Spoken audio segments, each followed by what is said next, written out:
سیدنا بلال حبشی رضی اللہ تعالی عنہ ان غریب صحابہ میں سے ہیں جنہوں نے ابتدا اسلام میں بڑے دکھ اٹھائے، بڑی پریشانیاں جھیلی، صرف کہنے سننے کی بات نہیں،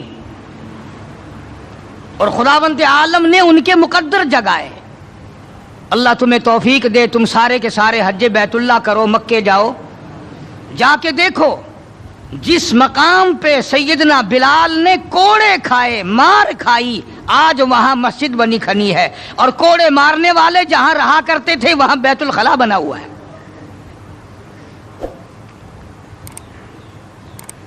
سرکار مدینہ صلی اللہ علیہ وسلم نے فیصلہ کر دیا، جو میرا ہے وہ میرے صحابہ سے پیار کرے گا، جس کو میری ساتھ دشمنی ہے وہ میرے صحابہ کا دشمن ہے۔ صاف فرما دیا، من احبہم فبحبی احبہم، جس کو ان سے پیار ہے اس کو مجھ سے پیار ہے، ومن ابغضہم فببغضی ابغضہم، جس کو ان سے دشمنی ہے اس کو میرے ساتھ دشمنی ہے۔ لیکن تم ہو شادیوں میں جا رہے ہو، اجی یہ اور معاملہ ہے، الیکشنوں میں سر پہ اٹھائے پھر رہے ہو، اجی یہ سیاسی معاملہ ہے۔ اور صحابہ کرام کی عزت کے سامنے سیاسی معاملہ کیا ہوتا ہے؟ وہ کون سی سیاست ہے جو صحابہ کرام سے ہٹ کر ہے؟ وہ سیاست نہیں، وہ بدماشی ہے۔ کون کہتا ہے یہ سیاست ہے؟ اپنی عزت بناتے ہو، محمد کریم صلی اللہ علیہ وسلم کے یاروں کی عزت کو مٹاتے ہو۔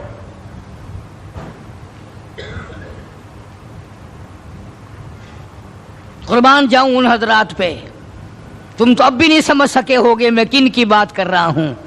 او حاجیو، نمازیو، تمہیں ساری زندگی میں آج تک خواب میں بھی مدنی کریم صلی اللہ علیہ وسلم کی زیارت نہیں ہوئی۔ بلال وہ تھا جس نے اپنی زندگی میں لاکھوں کروڑوں مرتبہ حضور کا دیدار کیا ہے۔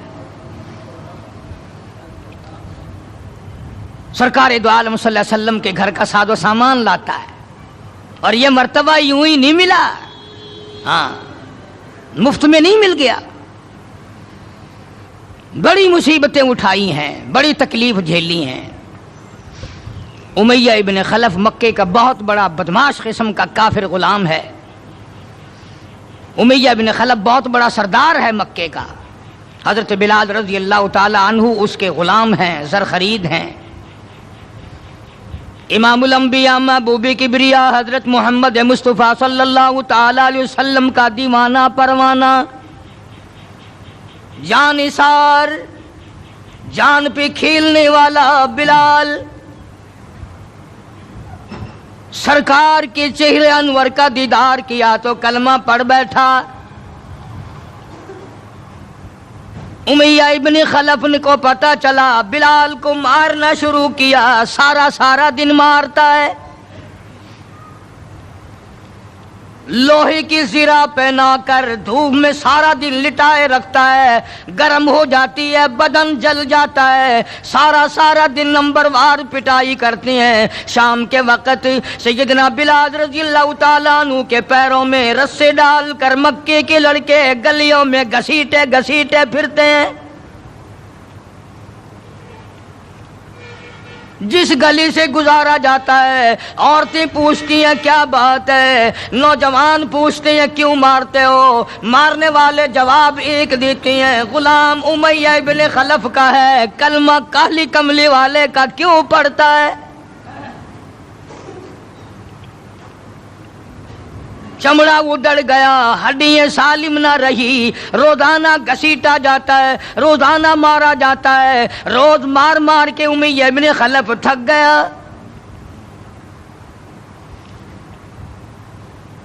خود بھی دوسرے لوگ بھی امداد کو آتے ہیں کافر کی۔ سیدنا بلال رضی اللہ تعالیٰ عنہ کے گلے پہ پاؤں رکھ کر پورا وزن ڈال دیتا ہے، سینے پہ پتھر کی چٹان رکھتا ہے، کمر کے نیچے دہکتے ہوئے بھڑکتے ہوئے کولے اور شعلے ہیں، آگ بجھ جاتی ہے مگر بلال غریب کو چھوڑا نہیں جاتا۔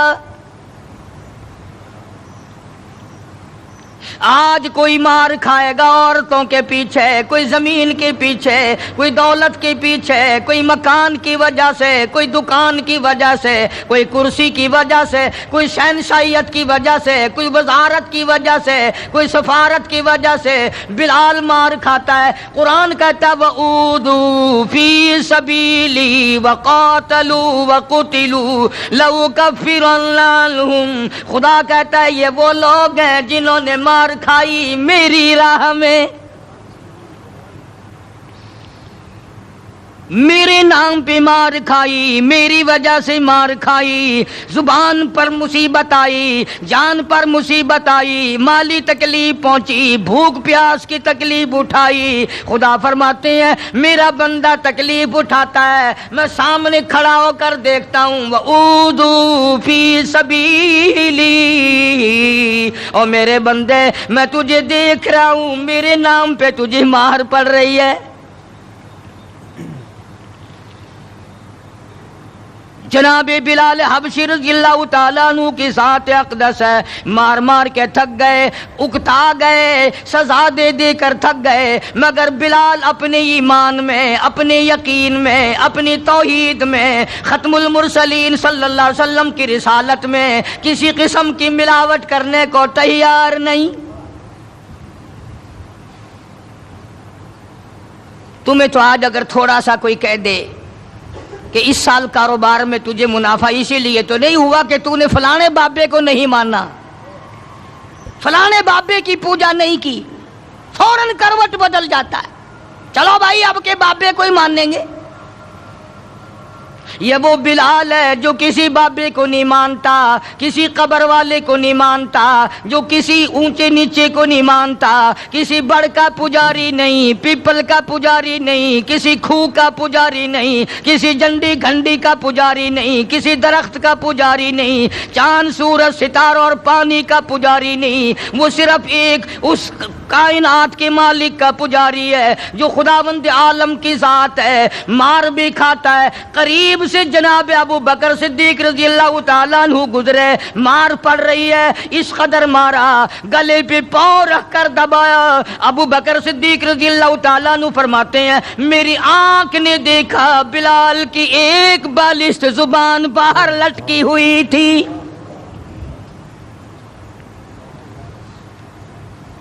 کمال ہے، اتنی تکلیف اٹھا رہا ہے، جب بھی ذرا سا پاؤں پرے کو ہٹایا، سانس آیا، فوراً آواز لگاتا ہے اللہ احد، میرا خدا ایک ہے، میرا معبود ایک ہے، میرا کارساز ایک ہے، میرا پیدا کرنے والا ایک ہے، میری جان کا مالک ایک ہے، واللہ علی کل شیء قدیر، وہی ہر چیز پہ قادر ہے، میری جان پہ بھی اسی کی قدرت ہے، میرے یقین پہ اسی کی قدرت ہے۔ اور مارنے والوں میں سچا عاشق ہوں، تم مارتے تھک جاؤ گے، میں مار کھاتا نہ تھکوں گا، اس لیے جس کی وجہ سے مار کھا رہا ہوں وہ حی قیوم ہے، میں اسی کا بندہ ہوں۔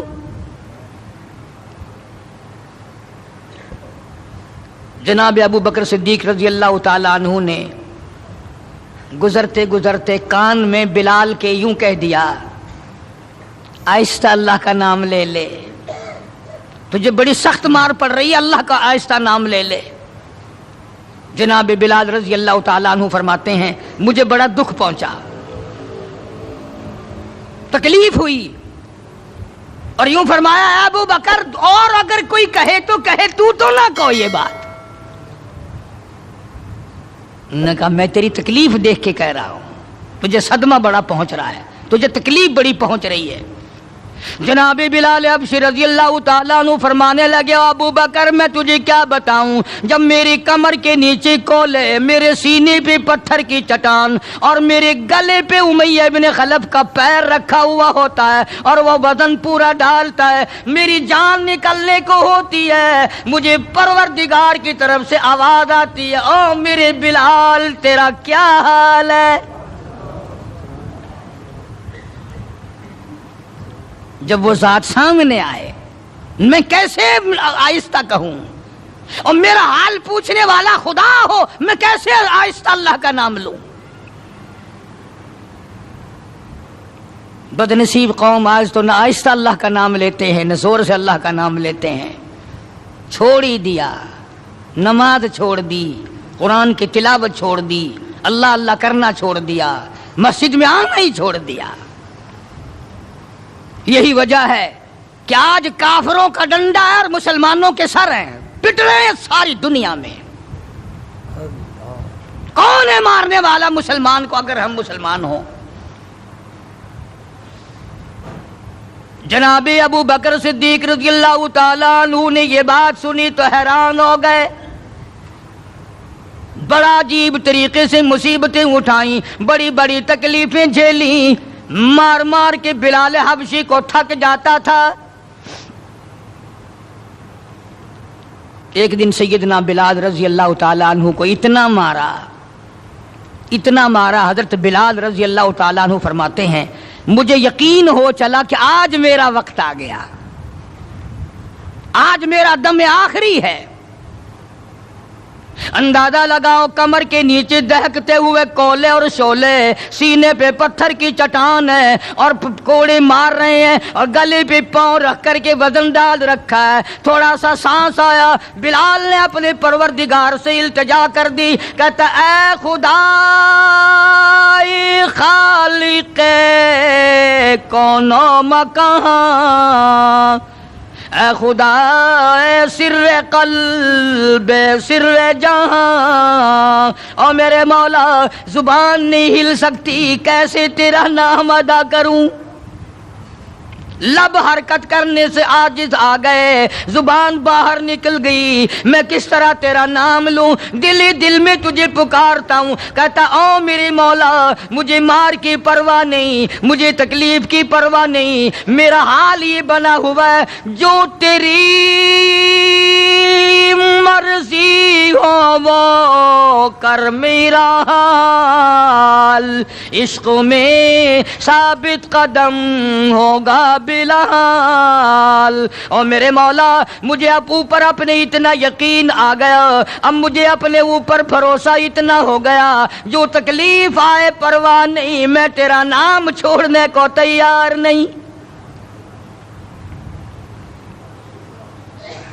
چاروں طرف کافر بیٹھے ہیں، حضرت بلال رضی اللہ تعالیٰ عنہ کی رگ رگ میں کانٹے چبھو رہے ہیں، طرح طرح کی ایذائیں دے رہے ہیں۔ کہتا ہے ہر رگوں ریشوں میں کانٹے چبھ گئے، اور جس قدر ہو سکے ہیں ایذائیں دے مجھے، میں بے پرواہ ہوں اس بارے میں تکلیفوں سے تیرا نام چھوڑنے والا نہیں۔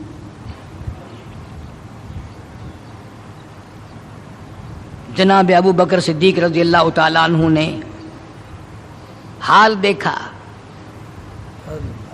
آج کا دولت مند رات دن سوچتا ہے دوسرا کارخانہ کس طرح سے لگاؤں، کاہے کا لگاؤں، کہاں لگاؤں، دوسری فیکٹری کہاں لگاؤں، دوسرا کاروبار کس طرح پہ بڑھاؤں۔ یہ مکے کا دولت مند تاجر ہے جس کا نام ابو بکر صدیق ہے رضی اللہ تعالیٰ عنہ، یہ مکے کی گلیوں میں اس نیت سے چکر لگاتا ہے کوئی مصیبت زدہ مسلمان ہوگا تو دولت خرچ کر کے اس کو آزاد کراؤں گا۔ امیہ ابن خلف سے صدیق اکبر نے پوچھا رضی اللہ تعالیٰ عنہ کہ یار تم مار مار تھک گیا، اسے بیچ لے، غلام تھے نا حضرت بلال، اسے بیچ لے۔ امیہ کہنے لگا کہ خرید لو بھائی۔ تو امیہ بن خلف کافر نے بڑے پیسے مانگے، صدیق اکبر رضی اللہ تعالیٰ عنہ نے اسی وقت فرمایا کہ چل کے لے لو اپنے پیسے۔ امیہ جو مکے کا سردار تھا کہنے لگا ابو بکر میں تو تجھے بڑا عقل مند سردار اور ہوشیار اور تاجر سمجھتا تھا، آج پتا چلا تجھے تو عقل ہی نہیں۔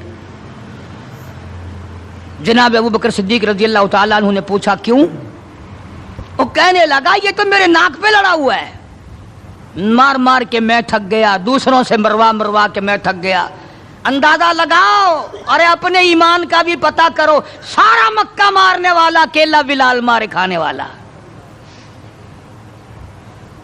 کہنے لگا یہ تو میرا درد سر بنا ہوا ہے، اگر تو یوں ہی کہتا نا غلام مجھے دیتے میں تیرے متھے مار دیتا، تو انہیں اتنی بڑی رقم دینی کر لی، یہ کوئی تیری عقل مندی ہے؟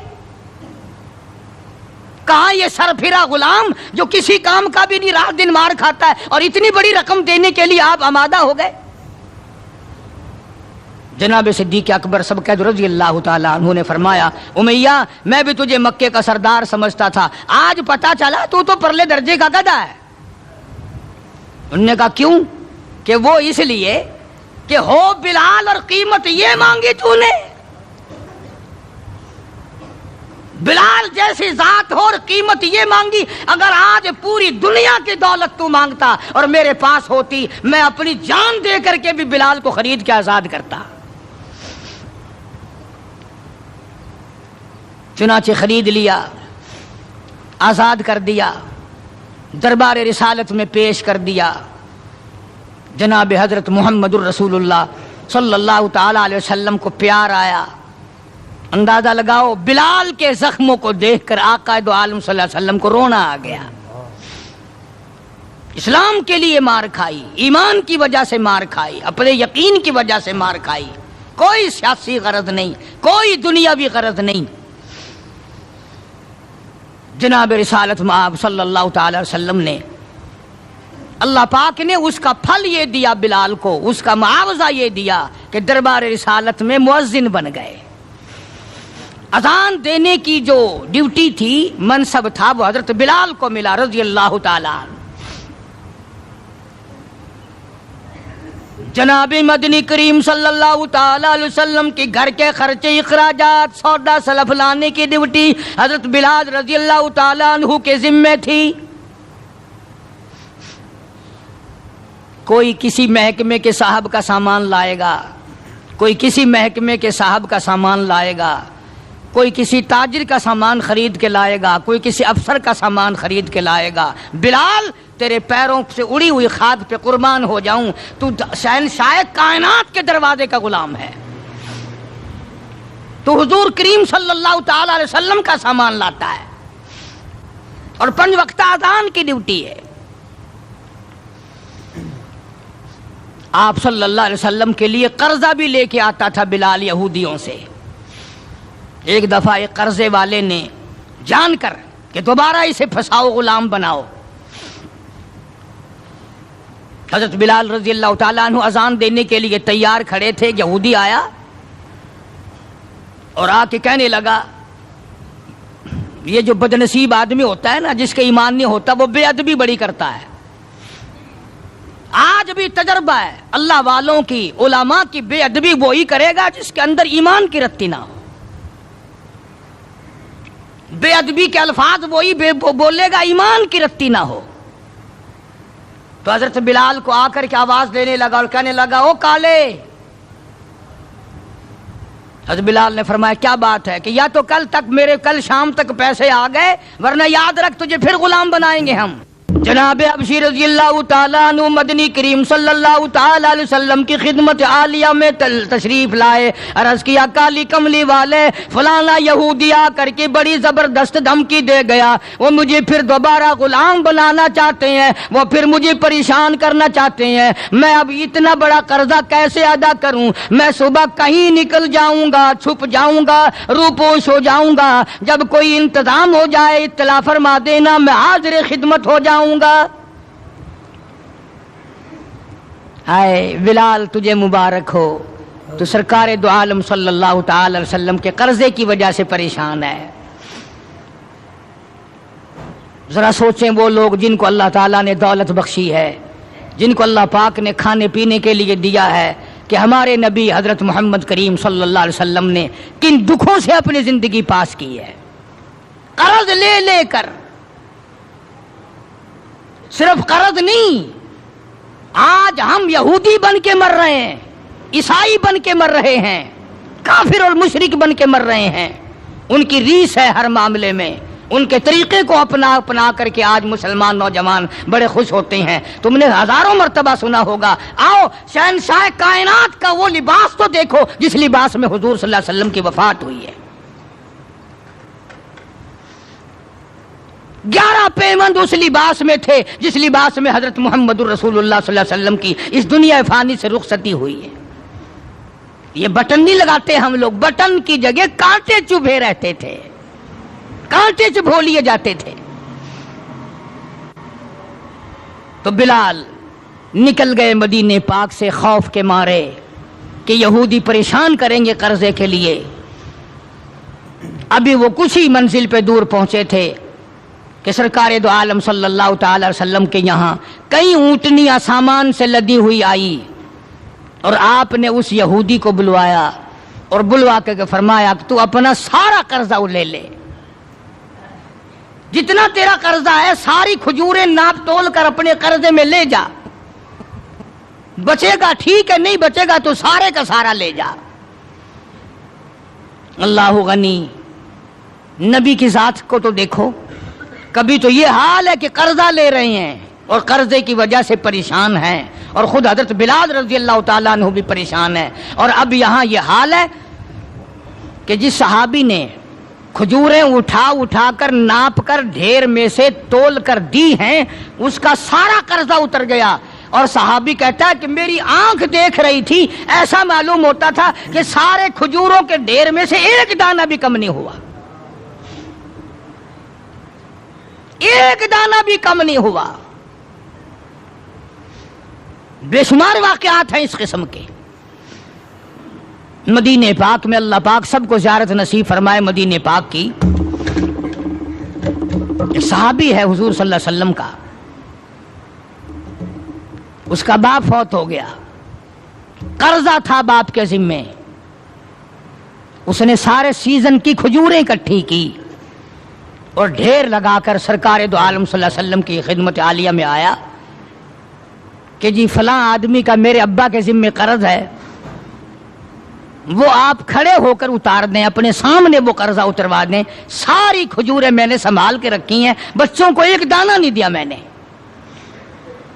کیسے لوگ تھے جو باپ کے قرضے کا فکر کرتے تھے، اب تو الحمدللہ اپنے قرضے کا فکر نہیں، اگر میں مر گیا تو کون دے گا، بلکہ خوش ہیں، قرضہ مار کے مر جانے پہ لوگ خوش ہیں۔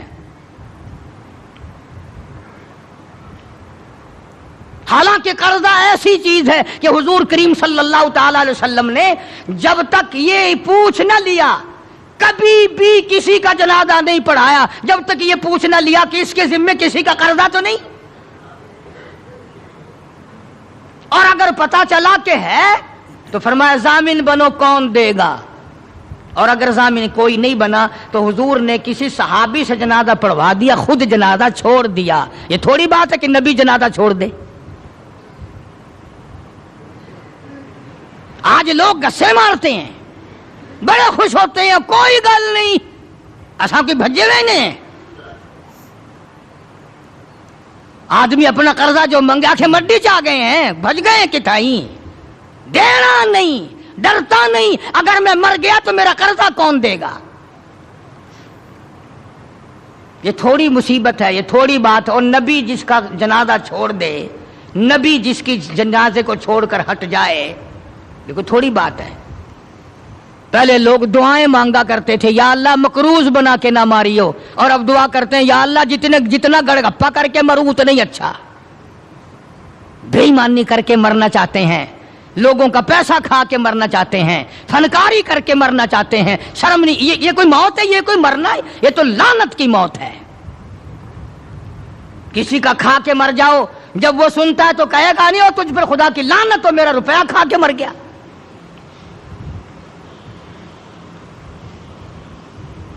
پہلے زمانے میں دستور تھا، جنازہ پڑھنے سے پہلے مرنے والے کا بیٹا، بھتیجا، بھائی، وارث کھڑے ہو کے اعلان کیا کرتا تھا کہ بھائی جس کا لینا دینا ہو وہ ہمارے پاس آئے، دینا ہوگا ہم چکائیں گے، جس نے دینا ہو وہ ہمیں دے۔ اعلان ہوا کرتے تھے کہ جو قرضہ مانگنے والا ہو وہ ہمارے پاس آئے، ہم قرضہ دیں گے۔ اب قرضے کا اعلان تو ہے نہیں، اب تو یہ اعلان ہوتا ہے کہ فلاں تاریخ کو آنا، تمہیں چھولے ڈال کر چاول کھلائیں گے، کل خانی ہوگی۔ قرضہ کون اتارے؟ اور اگر کوئی آ بھی جائے مانگنے لگا جی تساں جانو اساں کوئی ضامن لگے ہیں، اساں کوئی ٹھیکہ چاہیا ہے۔ ہم نے کوئی ضمانت اٹھائی ہے تمہاری؟ مدینے کا صحابی حضور کریم صلی اللہ تعالی علیہ وسلم کی خدمت عالیہ میں آیا، میرے ابا کے ذمہ قرض ہے، میری غیرت گوارا نہیں کرتی، میری طبیعت گوارا نہیں کرتی، میرا مزاج گوارا نہیں کرتا، میں بیٹا دنیا میں موجود ہوں، میرا ابا قبر میں مقروض پڑا ہو۔ مدنی کریم صلی اللہ تعالی علیہ وسلم نے فرمایا ساری کھجوریں اکٹھی کر لی، گھر میں کتنی رکھی ہے؟ بچوں کے لیے کتنا رکھا ہے کھانے کے لیے؟ انہوں نے کہا گھر میں، کہ جی ہاں، کہ اللہ اور اس کے رسول کا نام رکھا ہوا ہے، ساری کھجوریں میں نے یہاں اکٹھی کر رکھی ہیں۔ آخرت کا فکر ان لوگوں کو تھا۔ سرکار مدینہ صلی اللہ تعالی علیہ وسلم نے فرمایا اسے بلا قرض لینے والے کو میں تیری سفارش کر کے آدھا اس سال لے لے گا، آدھا اگلے سال لے لے گا، آدھی کھجوریں بچوں کے لیے رکھ لے۔ صحابی رونے لگا، کہنے لگا میں ایسی کھجوریں اپنے بچوں کو کھلانے کو تیار نہیں، ہم بیٹھ کے کھجوریں کھائیں، میرا ابا قبر میں مقروض پڑا ہو۔ ہم ایسی کھجوریں کھانے کو تیار نہیں۔ عرض کر دیا حضور کریم صلی اللہ علیہ وسلم کی خدمت عالیہ میں کہ ایک دانہ میں گھر لے جانے کو تیار نہیں، قرضہ اتاریے۔ بس حضور صلی اللہ علیہ وسلم نے دعا فرما دی اور آپ نے اپنے سامنے کھجوروں کا ناپنا شروع کیا۔ اس قرض لینے والے کا سارا قرضہ اتر گیا۔ صحابی کہتا ہے میری آنکھیں دیکھ رہی تھی اور مجھے یہ تسلی ہو رہی تھی کہ پورے ڈھیر میں سے ایک دانہ بھی کم نہیں ہوا، سارا قرضہ چک گیا، سارا قرضہ اتر گیا، مگر ایک دانہ کم نہ ہوا۔ جس وقت مدنی کریم صلی اللہ تعالی علیہ وسلم کے ذمے جو قرضہ تھا بلال کے ہاتھ کا لیا ہوا، وہ سارا قرضہ اتر گیا۔ رحمت کائنات صلی اللہ علیہ وسلم نے حضرت بلال کو پھر بلوا لیا اور فرمایا بے شک بے پرواہ ہو جا، اللہ نے سارا قرضہ تیرے میرے سر سے اتار دیا۔ بھوک کی مصیبت بھی دیکھی، پیاس کی مصیبت بھی دیکھی، اور اتنا زبردست عشق تھا کہ جب مدینے پاک میں اذان دیتا تھا تو جب اشہد ان محمد رسول اللہ کہتا تو حضور کریم صلی اللہ علیہ وسلم کی طرف اشارہ کرتا تھا کہ میں ان کی رسالت کی گواہی دے رہا ہوں۔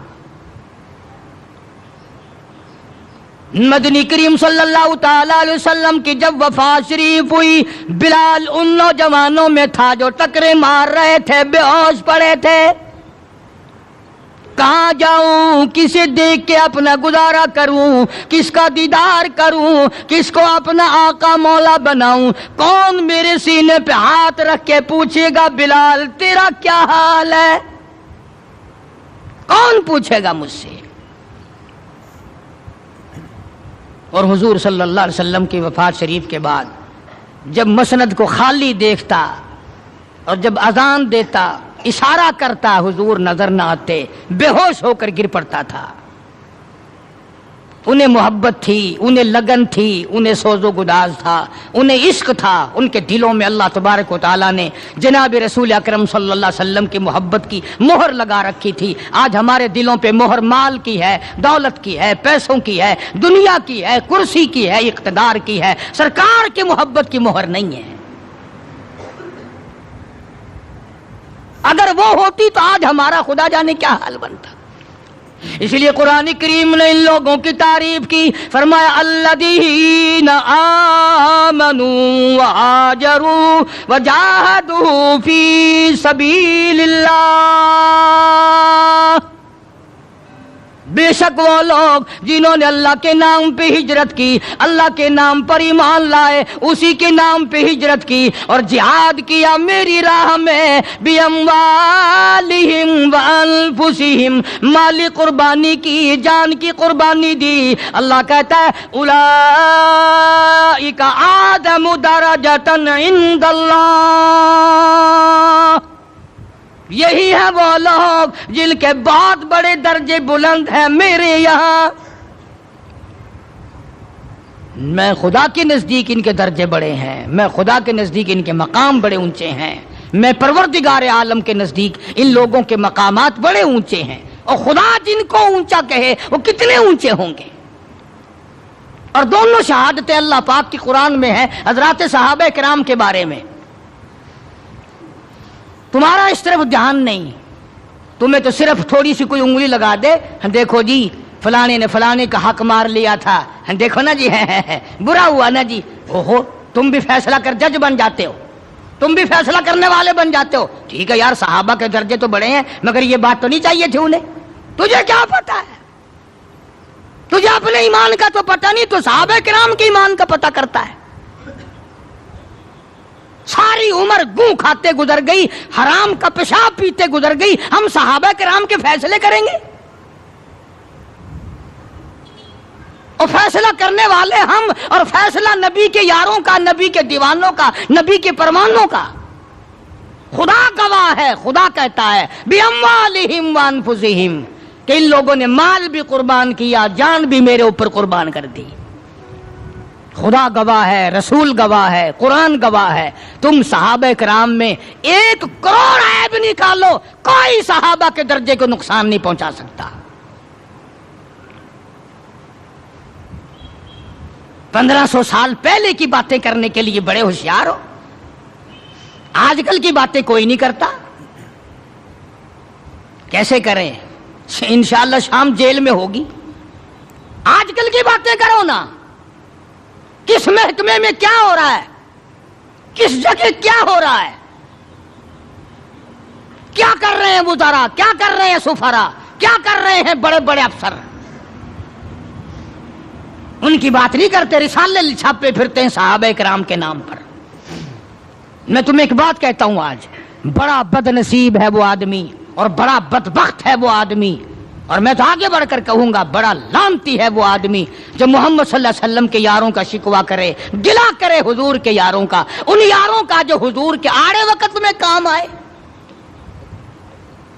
جنہوں نے حضور صلی اللہ علیہ وسلم کے ساتھ ہو کر اپنے پیٹ پہ پتھر باندھے اور فاقے کاٹے، مصائب جھیلی، پیاسے مرے، بھوکے رہے، ان کا گلہ کرتے ہو۔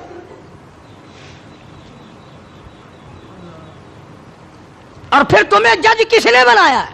تم ہوتے کون ہو؟ تم کون ہو محمد صلی اللہ علیہ وسلم کے یاروں کا فیصلہ کرنے والے؟ وہ خدا کے بندے تھے، خدا ان کا گواہ ہے، نبی ان کے گواہ ہیں، قرآن ان کی تعریف کرتا ہے۔ فرمایا ان الذین آمنوا وہاجروا وجاہدوا فی سبیل اللہ، ایمان لائے، ہجرت کی، جہاد کیا نہ، بدر میں تو وہ لڑے، احد میں انہوں نے قربانیاں دیں، حنین میں وہ لڑے، خندق میں وہ لڑے، تبوک میں انہوں نے قربانیاں دیں، یرموک میں انہوں نے قربانیاں دیں۔ ایک ایک صحابی ایسا ہے، حضرت خالد بن ولید رضی اللہ تعالیٰ عنہ نے 125 جنگ لڑے ہیں، اور اسلام کے نام پر جنگیں تو انہوں نے لڑی، اور تم کرسیوں پہ بیٹھ کر میز پہ رسالے رکھ کر فیصلے تم کرتے ہو۔ تم ہو کون؟ یہ تو منافقوں کی اولاد کر سکتی ہے، یہ تو یہودیوں کی اولاد کر سکتی ہے، یہ تو عیسائیوں کی اولاد کر سکتی ہے، مسلمان کا تخم ایسا نہیں کر سکتا۔ کبھی حضور صلی اللہ علیہ وسلم کے گھر کا گلہ، کبھی حضور صلی اللہ علیہ وسلم کے دوستوں کا اور آپ کے یجانصاروں کا گلہ، کوئی بھی کرے، مجھے اس سے کوئی بحث نہیں۔ بہرحال ہم ان کو اپنا نہیں جانتے، اور جو نبی کے یاروں کے نہیں وہ ہمارے نہیں، ہاں وہ ملک کے نہیں، وہ قوم کے وفادار نہیں ہو سکتے، وہ ملت کے وفادار، اور جو نبی کے دروازے کا وفادار نہیں وہ تیرا وفادار کب ہوگا؟ یہاں تو غلامی کرنے والوں نے سب کچھ کمایا ہے، ہاں سب کچھ کمایا غلامی کرنے والوں نے۔ اللہ غنی، ان کی پیٹھ گواہ ہے کہ انہوں نے اسلام کے لیے کیا کیا، ان کے کمر پہ کوڑوں کے نشانات گواہ ہیں کہ انہوں نے اسلام اور ایمان کے لیے کیا کیا۔ سیدنا بلال سبقت رضی اللہ تعالیٰ عنہ وفات شریف کے بعد مدینے میں رہ نہ سکے، ممبر خالی میرے سے دیکھا نہیں جاتا، دمشق چلے گئے،